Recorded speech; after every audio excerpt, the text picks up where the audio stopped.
was listening to a bunch of different sounds the other day, and this really fascinated me. Thought I'd share it with you guys. I put it up on the blog on SasquatchChronicles.com. You know what's fascinating is when you listen to all these different recordings from different states, they all kind of sound alike, or at least they're making the same kind of noise. This recording was sent to me by a listener. This happened in Maine back in 2012.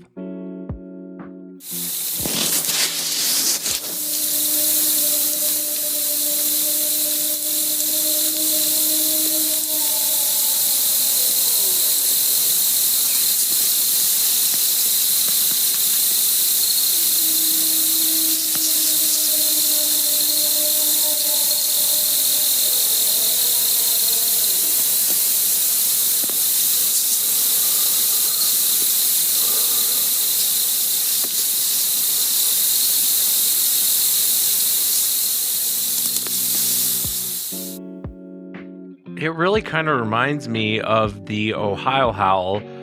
This is the Ohio Howl recorded in 1994.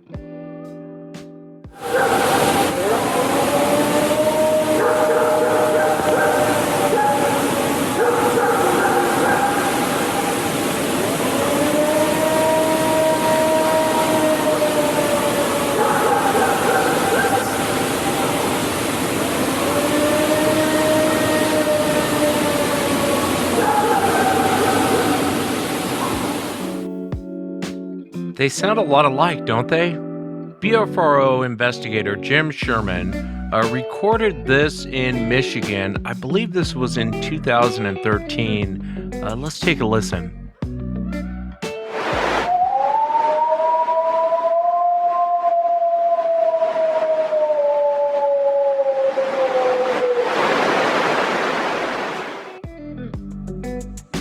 I'm telling you, that Jim Sherman is underrated. From that same property, he also got this vocal. Try not to pay attention too much to the freak in the front yelling. Pay attention to the one in the background. It sounds like it's making that same kind of air raid type sound.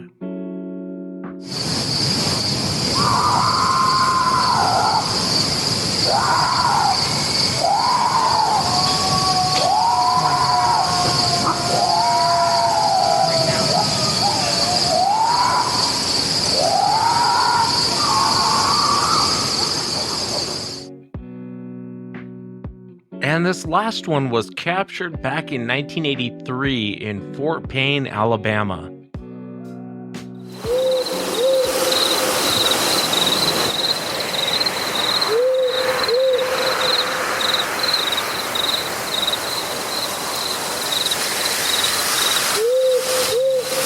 Over and had their head in the window of the deer blind. It either heard me or smelt me, and he pulled his head out of the tent and stood straight up, and that shocked me.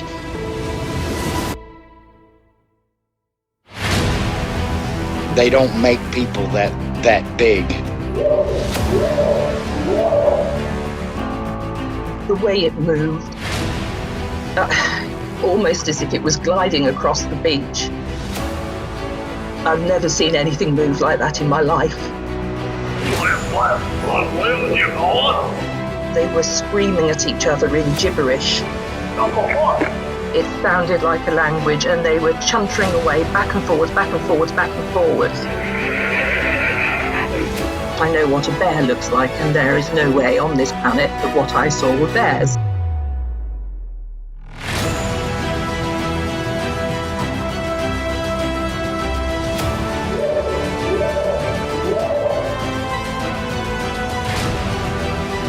What are you reporting? Jesus Christ, you better... Sheriff, Zia! Hello? Get somebody out here.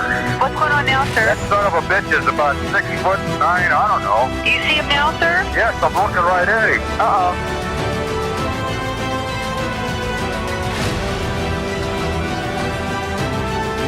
Hi, this is Carol King from Music City, and you're listening to Sasquatch Chronicles.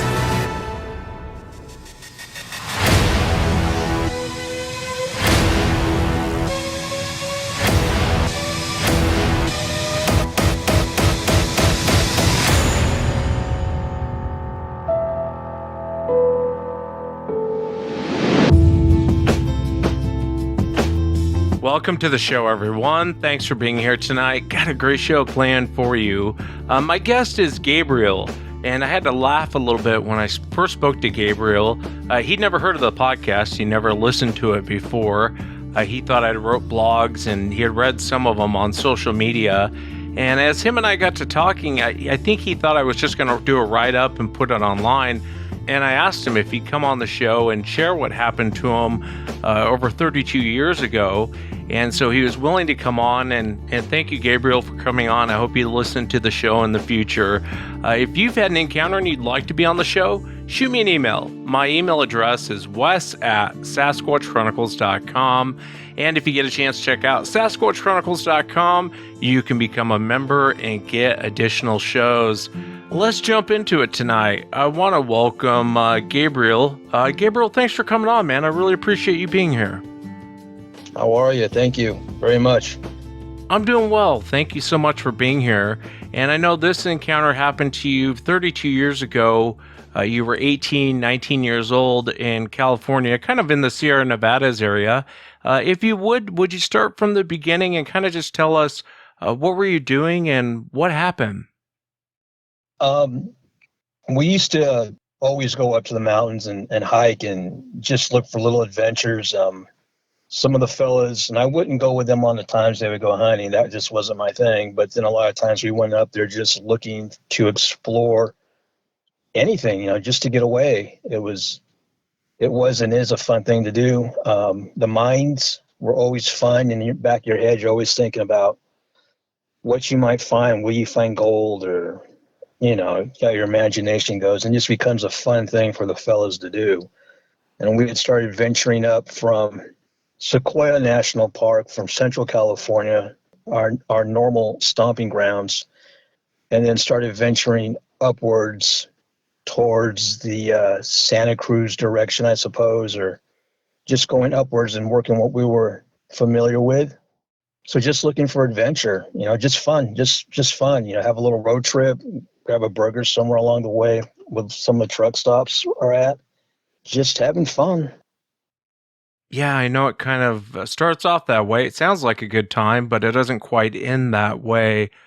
Tell me about when you guys went back. I know you guys had found some strange things up there prior to even having an encounter. Holy. We had been going up there because we were trying to originally relocate an area we had gone up to, and we had come across a brown bear that was brutalized, is the best way to put it.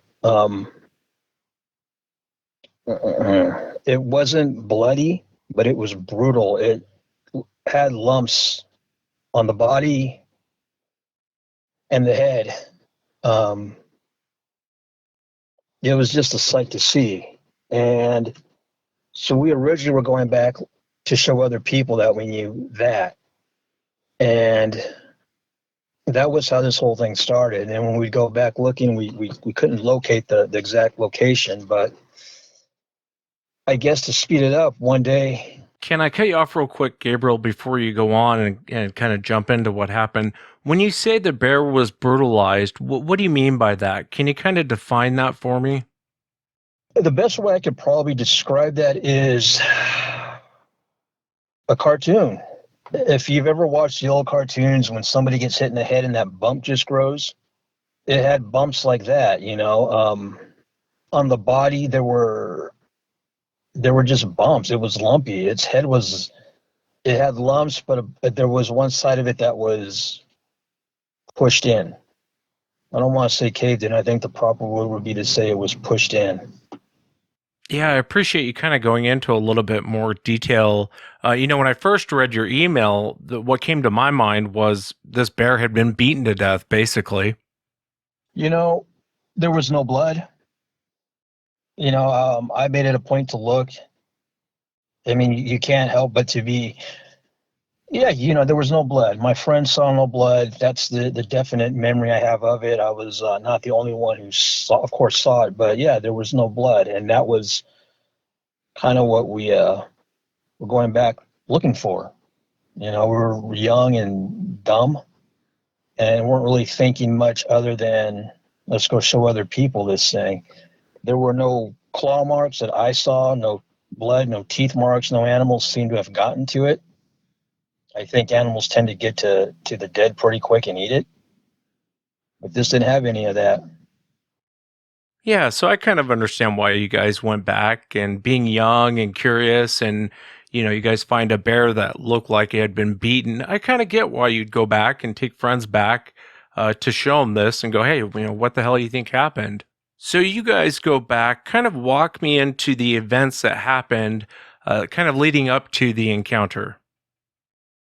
We went back a few times, quite a bit. It was just a fun little thing to do. And, sometimes we would take girls with us because, hey, they're ladies. And of course, you want to have lady friends. And it got their imagination going too. But for the most part, we didn't find anything. But at some point, we went into, and I don't recall exactly if it was a mine or a cave. Because it has a few mines up there. And there are, of course, some caves up there. We went into one of those. I'm going to go with a mine. There were a bunch of, again, beaten up badly, and they were coyotes, not wolves. They were 110% coyotes, and they looked bad. Again, they looked bad. And that was disturbing because it just was, man. You're vulnerable. You're vulnerable. You're with a bunch of your buddies and you're vulnerable. And one person gets scared in that moment. It just kind of had a trickling effect that you all get nervous and scared. I think being human, you have more of a compassion when you see a coyote brutalized because it's a dog. You relate to it, and it's disturbing.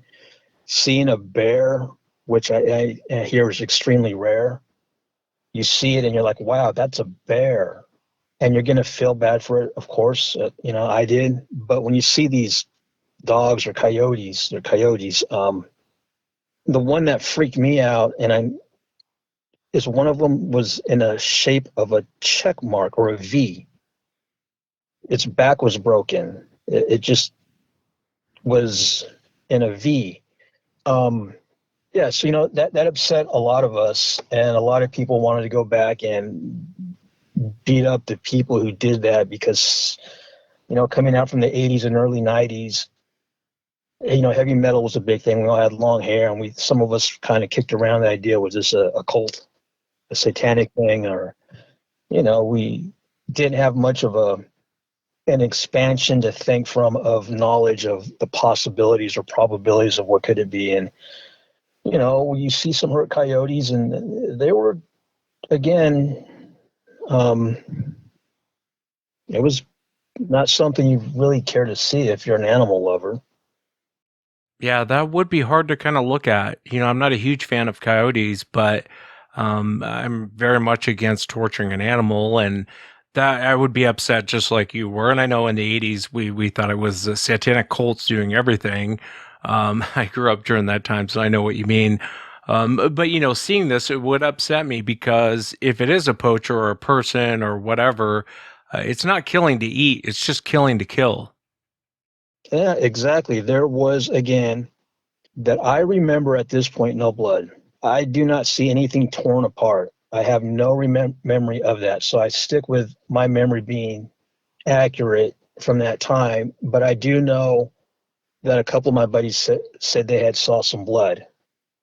And I took that. I don't remember the exact words they said verbatim.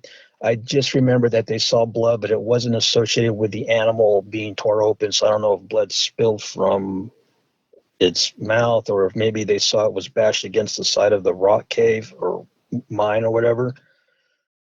Yeah, very disturbing. So what kind of happens next?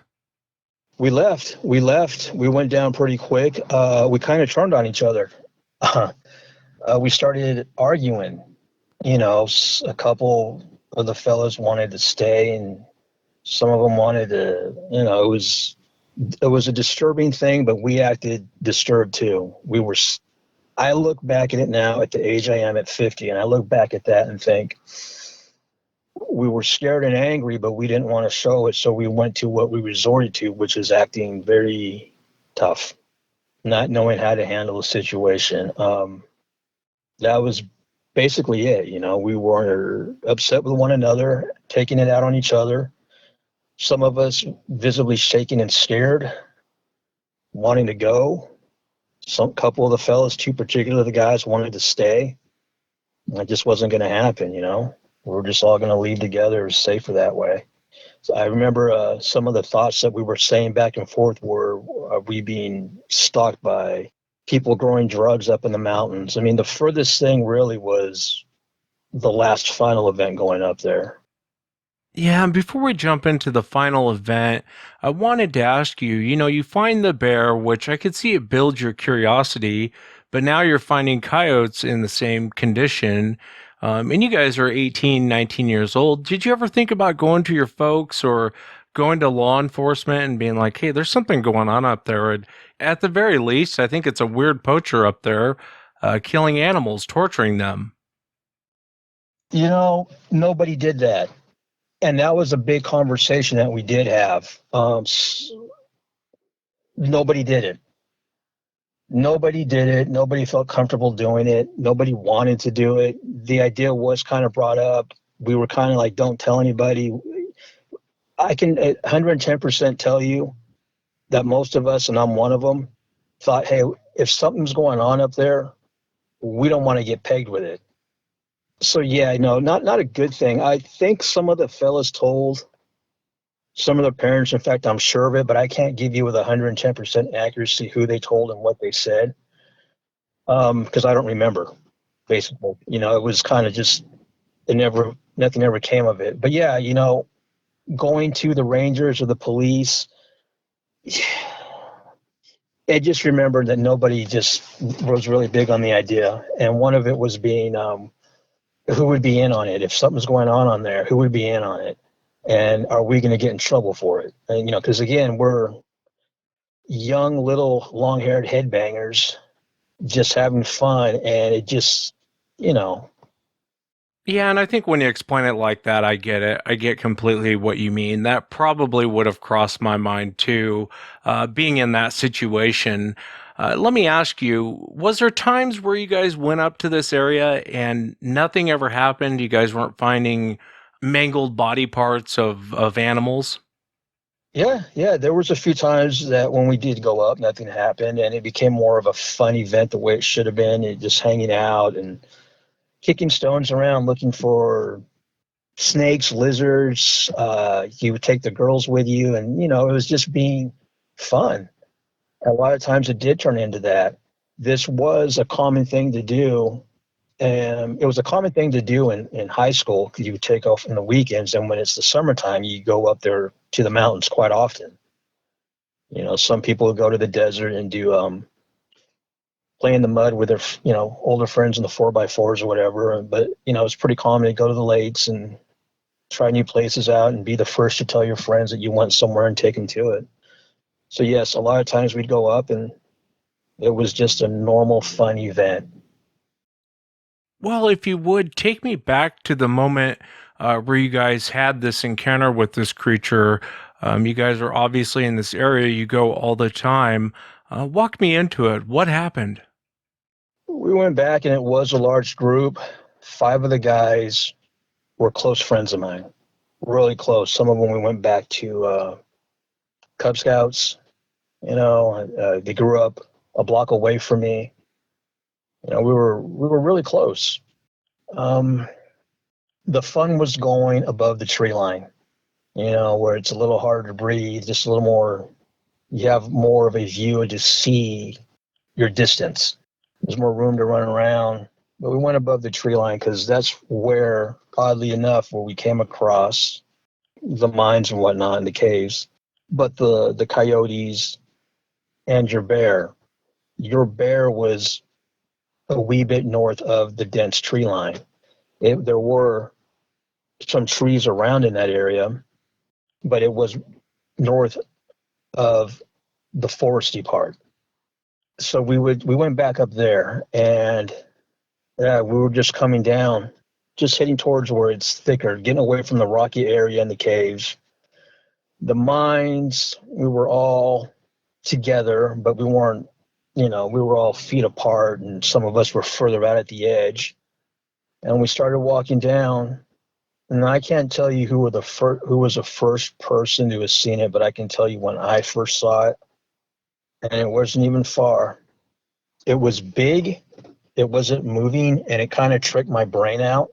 And when I say we, because I had this conversation with the guys a lot of times afterwards, they had the same experience. So when other people saw it, I remember chatter in my head. And I don't know if that was who saying what is that, or don't move or run. I don't know. But my mind was so focused on what I was looking at, but not comprehending what I was looking at, if that makes sense. Yeah, can I ask you, the chatter you heard, was it your voice? I mean, was it kind of like, your all of us have in our mind goes run, run, that sort of thing. Was it like that, or was it something very different? It was both. There were a lot of thoughts going through my head, but I heard the guys around me talking, but I couldn't make out what it was. It was just chatter. My brain kind of went into this. I don't even know what to say. I was looking at it. I was still moving towards it, and I just heard chatter. It's like everything else got drained out, put into the distance. Have you ever boxed? Yeah, I love it. I do it now. You ever been really hit in the head? Yeah. And everything, yeah, okay. So everything is just kind of removed. You're not knocked out, but you're out on your feet. People are talking to you, but you can't hear what they're saying. It's chatter. Oh, I understand what you mean now. It wasn't chatter you were hearing from some other weird creature, in your head. You were hearing your buddies around you going, "What is that?" That sort of thing. And I get what you mean, kind of like being hit in the head. Sometimes you get that tunnel vision and you're the ringing in your ears, and it's kind of that auditory sense that we use seems to shut down in moments like this. If you would you describe what you were looking at? I'm going to describe to you what I saw as a big, hairy, I don't know what to call. I don't know the respectful term. Do you want to refer to it as a Bigfoot? A wild, hairy man, beast? I don't know what the honorable thing is to refer to it as. Oh, you can refer to it as whatever you want. Okay, and I mean this with all respect too. It was just big. It was big, it was hairy. It had a face. It had a face. And that was very confusing. It had above its eyes, it was big boned up there. Now, if you look at a gorilla, you know how their mouths protrude outward somewhat? This didn't do that. It had a face. It as it got closer, I saw its lips. I saw lips. The other fellas saw lips. But when I first saw it, and when I say please keep in mind there were other people who just instinctively did the same thing. And I don't know if it was a group survival thing where, maybe a pack of deer are walking and that one deer stops so the others stop. I don't know if that's what some basic instinct was, but none of us moved.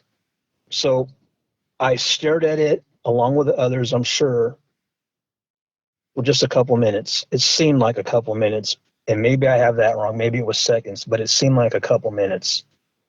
We were going downward. It was coming upward. Oh, I got you. You guys are really face to face walking towards each other. Yes, we're going to cross towards one another. Now, when I go back and say that I couldn't make out what I was looking at, I knew that it had arms, a chest, neck, torso, but I couldn't understand and comprehend what it was. It just seemed unreal, back to that being punched in the head. And then it started walking our direction, right through us. And this was probably when I first noticed it. I'm going to say the distance instead of speaking yards or feet. If you take an old-fashioned school bus, those big orange ones, yellow, maybe 2, 3 at the most, 2.5 distance. It was just right there. It didn't look phased. It didn't do anything. I don't know what to say at that point. And anyway, it started walking towards us. I wanted to run. I tried to run. My feet wouldn't move. And the funny thing is, when we eventually got down to our vehicles and trucks and everything, I wasn't the only one who had this experience where you couldn't move. I've never experienced that at all in my life. I'll relate this back to boxing. When you feel fear and your coach tells you to use it, you got to have to think through it so you don't get frozen with fear. That, I guess, is what it was being frozen with fear. I remember a lot of what I saw, a lot, but there's no way to remember what the experience without remembering the emotion that went with it. Too overwhelming. Yeah, it's very overwhelming. And, it's like every emotion in your body you're experiencing all at once, fear, horror, shock, it all kind of hits you at once. I get what you mean. Let me ask you, so when you first see it, it's more like an outline and it's walking towards you. And as it's getting closer and closer, you can see more of it. Did the creature's face, did the expression change at all? Its expression didn't give me any expression. And when I'm saying this is also stuff of the conversation I had with the other fellas. No one said anything too much different. If I remember something else someone threw in, I will definitely tell you. But no, it didn't. Its hair was black, but then there was red in it. And again, it's coming late in the day, so the sun's hitting on it. So I could tell you it would look like a predominantly black-haired creature. Some of the hair was long on it, on its backside. Some of the hair looked thinner in areas than on its back, where it looked more furry on the back. Parts of its arms were not as, and it looked like some of the hair had thinned out, especially under the neck. It was built like a block, but each individual body part was round. Am I making sense? Like if you were to take each body part, it looked muscular and round, but put together as one, its overall composition was very blocky. As it went by me, I'm going to say it was literally 5, 7 feet, but the side of its thigh, its hair was missing. And that, I guess, looking back at it, that kind of makes sense. If its arms are always going back and forth, maybe it's going to rub the hair raw. I do remember its arms coming up, and I remember at one point, I don't even know, when its hand came up, its fingers kind of at the top part closed. And that scared me probably more than anything at that moment, because a lot of thoughts do go through your mind. I just didn't know if that thing was going to make a fist and hit me, or it just scared me bad. I didn't know if it was going to grab me. That just, my mind caught that, and my brain warned me immensely to that. Yeah, I think as a human, that would be my first thought too. After hearing encounters, it's my opinion. It's probably a good thing it did that, because it meant it wasn't really going to do anything to you guys. That's my opinion, though. It really means nothing.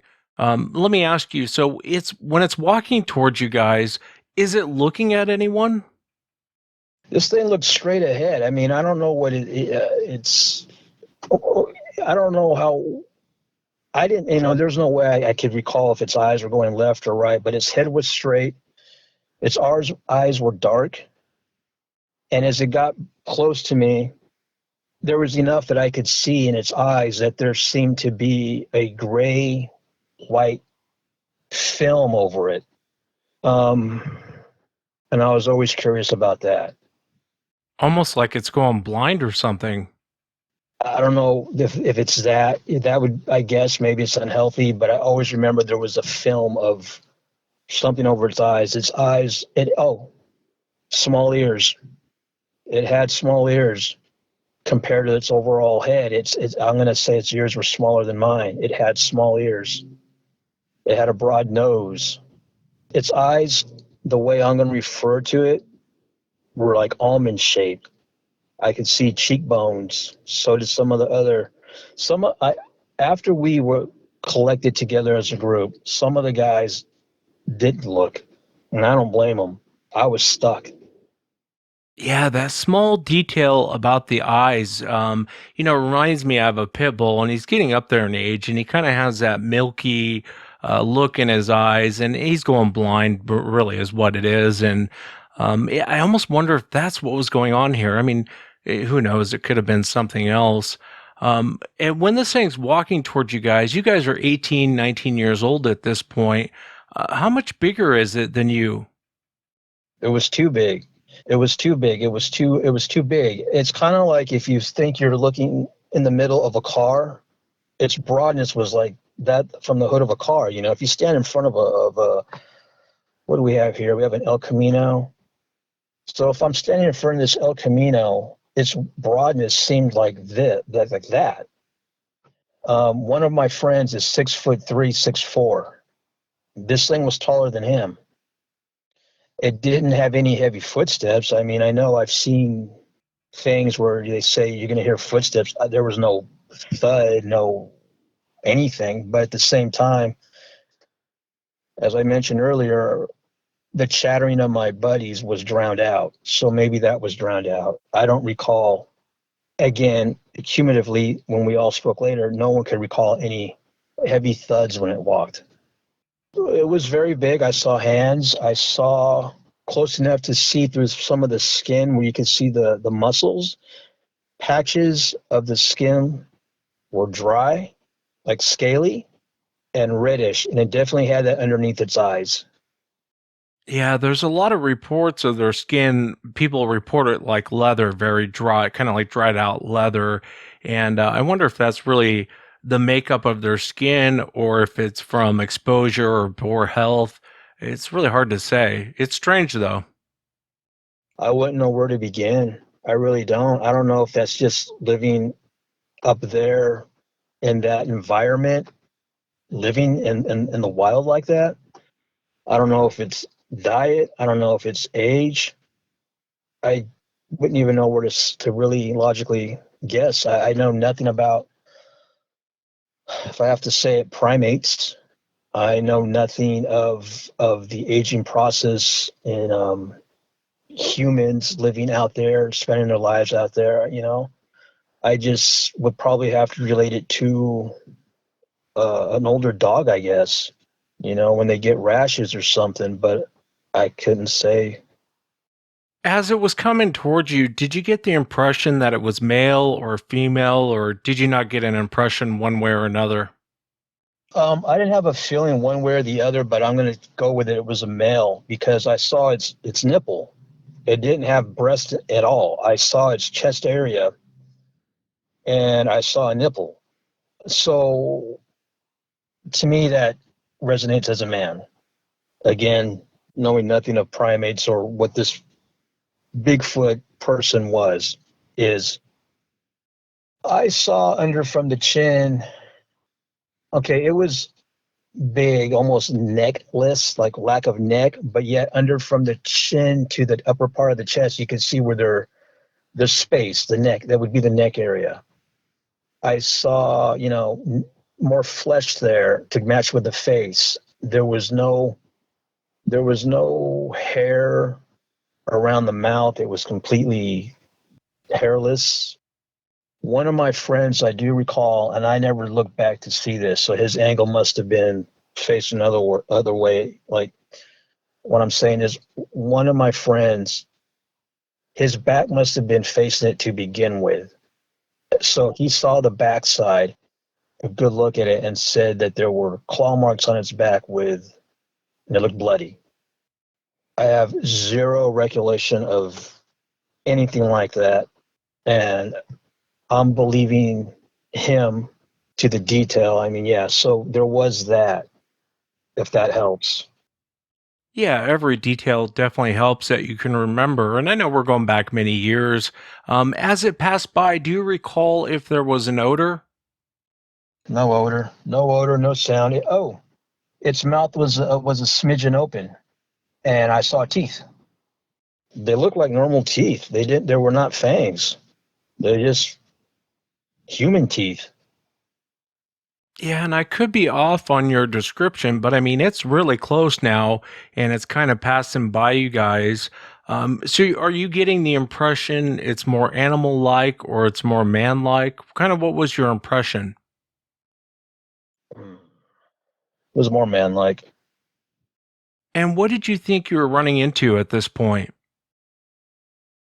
Bigfoot. That's. I don't even like saying that off my lips. I just don't even like saying that word because it just seems wrong. Just seems wrong. It was a human of something different. It's like this. The way I say human, this is the best way I could express it. I have never hunted. If I catch a fish, I put it back in the lake. I have friends who have hunted. They said the same thing. They wouldn't feel right aiming a gun at it because it doesn't resonate as you said animal. It's it's human. There's too much to relate to. You get a feeling. It's like if you see a deer, you get a feeling of, oh, I love it. It's cute. It's adorable. I guess if you were out somewhere and you ran into a crocodile, you may not get that feeling. You might be interested, but you don't have that feeling that it's going to inspire from you. This thing inspired a lot of things, but the impression is it's human. It's close to it. I don't know what to say that. I really don't. Yeah, and I know it's been many years since you've looked into this, but I'm telling you, Gabriel, a lot of eyewitnesses that come forward, they'll make the same statement you just made. You know, it looked very human like. I saw the face of a man. I saw the skin for the most part, or on its facial part at the least, was an off tan outside of the reddening and the scales and the patchy black scaly stuff, scabby stuff, I guess, dried skin. There were parts of its body that, again, the hair was longer, on parts of the body. Parts of the hair was shorter, and some parts of the area it was thinned out. So you could see what I would say would be the body of a man underneath there. The face is the most bizarre. That's the thing. That's where I don't know what to say. I don't know how to say. I feel more emotion right now than I do that I can logically say anything about it in description without it being influenced by a lot of my emotion. But I would suspect that these people who go looking for it, and I've thought about this often. And by the way, none of us, other than my friend Toby or Tobias, none of us stayed in touch much long after that. We just didn't. But what do you say? Because if people go up there looking for it, I think if somebody does try to hurt it, you're going to know pretty quickly that you're going to instinctively feel you did something wrong. Yeah, I understand the way you feel, and I understand where you're coming from on it. But I do caution you a little bit. I think the notion that you're going to run into North America's fun-loving forest giant is delusional thinking. I think in most situations, if you don't mess with them, they won't mess with you. If you just kind of leave, they'll leave you alone. There is situations where that doesn't apply, and they don't leave you alone. And I think there's ill intent going on. But who knows? That's more or less my opinion from talking to eyewitnesses, but I could be 100% wrong. Can I ask you, as it was walking towards you guys and it just kind of goes past you, it doesn't look in your direction. Why do you think, what do you make of that behavior of it just walking past you guys?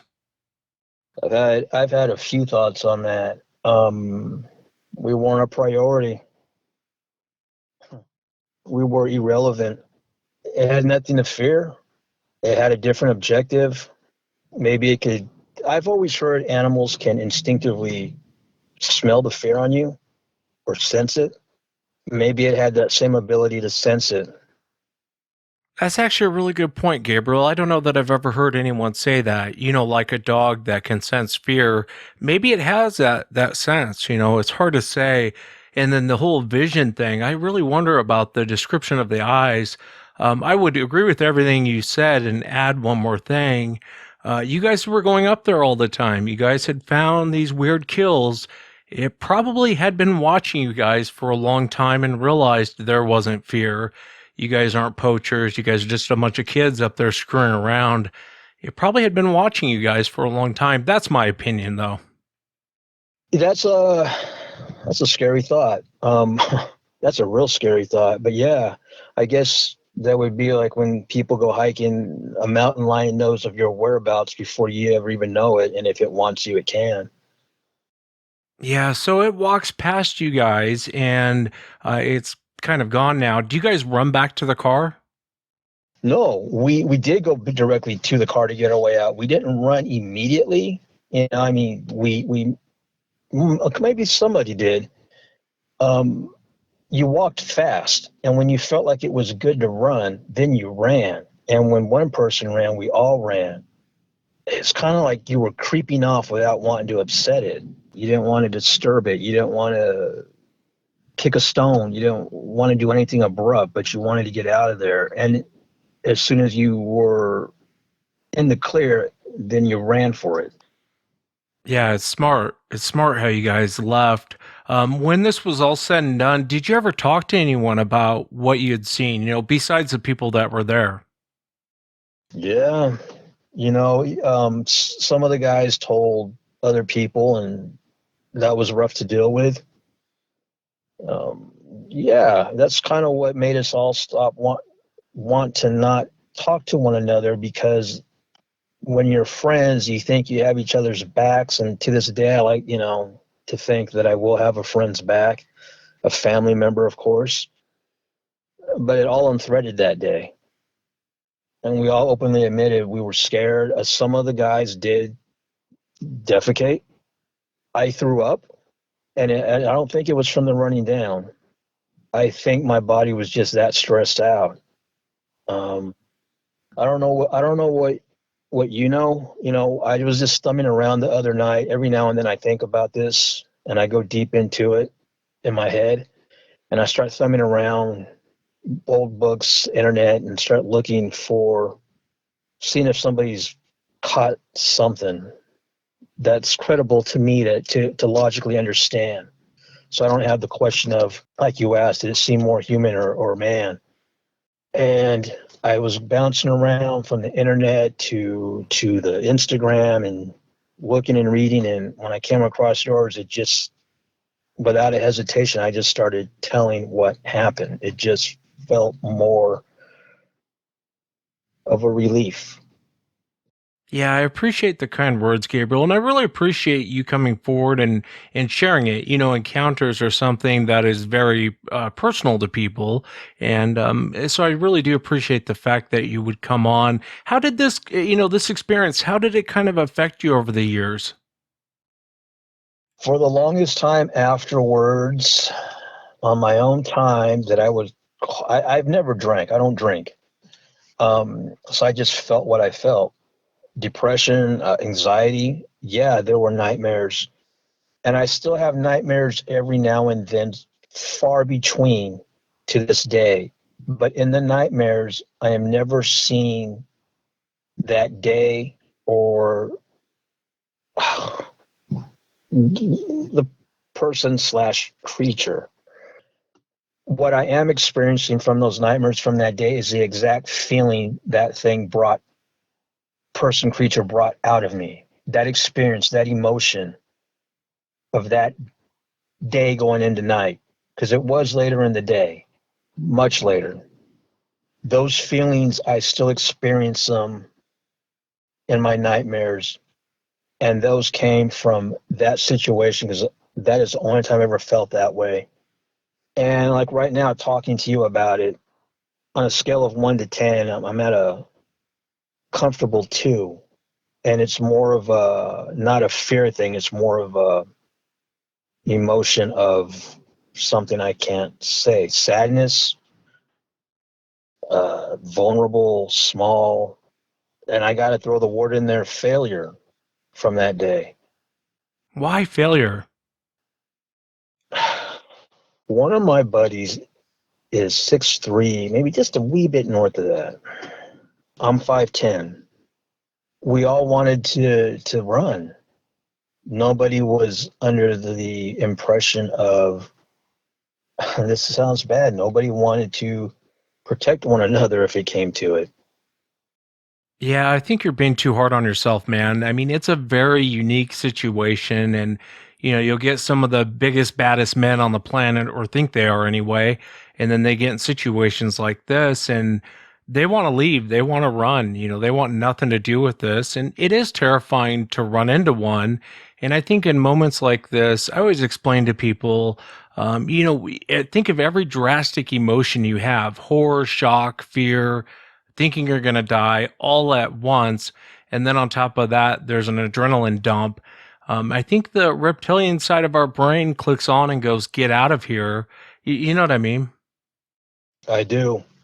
I really do. And the thing is, it just unraveled every one of us, except for one of the fellows I still chat with from time to time. Quite often when I go back home, or even on the phone, we talk. That particular subject does not, if ever, rarely come up. One of the thoughts that we kicked around back then is, what if the girls were with us? It just so happened on that day none of them were. When you're raised to protect and care for one another, that's when I come to failure. And a lot of us came to that idea, maybe not the word failure for them, but a stronger word. You just unraveled in the face of adversity. Yeah, I hear you. I think you're being way too hard though, man. Too difficult on yourself. And even at your age now, my age, quite frankly, when you see an 18, 19-year-old person, you see a kid. I mean, and maybe it's just me. I see a dumb kid, not a dumb kid. I see a kid, you can't be held to some weird standard. You know what I mean? Hey, I hear what you're saying. My old man, him and my mom were alive and they're still married. He served in Vietnam. My grandfather was in World War II, and the ancestors on my dad's side have been fighting here on this land for way back. And I know the stories that they were young children becoming men at the age of 13, 14, and 15 and getting brave. So I look at it that way and think at, 18, 19, drop the ball. When my family, I did tell this, at some point to my family, sure. So yeah, it's got a mind job. I don't know if people you've talked to have had that same mind job. I don't know if you talked to anybody who had the mental awareness to, like you said, you talked to cops. I don't know if they drew their gun. I don't know if they were packed with one another, if they had family to protect. But I can tell you, looking back at it, I'm glad certain people weren't with me on that day. Yeah, we always have those knucklehead friends. We're glad that wasn't in a situation with us like this. I can definitely relate to that. Earlier in the show, you asked me, I don't know what to call them or what's respectful to call them. And, I ask everyone on the show, Gabriel, what do you think Sasquatch is? And there's no wrong answer. I'm just curious on your opinion. I'm going to tell you it's a missing link. I'm going to tell you that it is another species of human. I'm going to tell you it's not stupid. I'm going to tell you to leave it alone. I'm going to tell you, if you're someone going up there, you're better off not running into it. You're better off having the fun of it being an imaginative thing in folklore history through tribes and the pioneers that came up here. I'm going to tell you it's a missing link type of human species that has somehow maybe, I've looked at our country, the maps, and a lot of our land is connected if you can rough it out there by foot and get from state to state. It's its own little breakaway civilization. It's something that, and it surprises me when you say you have other people that you talk to that have seen it, because I don't think for a second that the higher ups, whether they be some people in government or a part of the government, military, are not aware of its existence. It's there's no way. Oh, I think they're very aware of it. Somebody's very, very aware of it. And, it's one of those things to where it could be a man, it could be an animal, it could be an ape. No one really knows. Can I ask you, Gabriel, because I know this encounter really shook you up. And most people who have encounters, I'll say 95% of people, they do get really shaken up after an encounter. If the opportunity came up and you weren't as close as you were this time, but if the opportunity arose, would you want to see another one again? No, I wouldn't want to see another one. Not even a little bit. I like my life the way it is. I think that existence is not to be, for me at the very least, to be, the paths are not to be crossed. My mind simply doesn't understand it, or instinctively, I think I do have a relation of understanding that, yes, it's a human. But I guess it would be if you were stuck on a boat somewhere and you hadn't seen civilization for the longest time, and then you see a species of creature coming by you in the water. You might feel like, okay, it's a human life. It's nice to see another being on the planet, but I can't relate to it, and it might be dangerous. I don't know. I don't know how to describe that, but I absolutely 110% would not want to ever. And I don't ever want to hear that anybody did anything to it. And why is that? Because I guess that's the caring side of me as a person. It's don't kid yourself. People out there, it's got a soul. I just can't see it not. And I'm not a religious person. It's like looking into the eyes of a dog. You just love the puppy. Yeah, I understand what you're saying. And you're a good man. That's how good men speak. And I respect your opinion very much. And very cool of you to take the time to come on and share what happened to you, Gabriel. I know you haven't listened to the podcast yet, but really enjoyed chatting with you. Thank you so much for coming on. I appreciate having a straightforward conversation to do this for once. Thanks again. And that's it for tonight, everyone. Remember, if you've had an encounter, shoot me an email. My email address is wes@sasquatchchronicles.com. And if you get a chance, check out sasquatchchronicles.com. You can become a member and get additional shows. Until next time, everyone.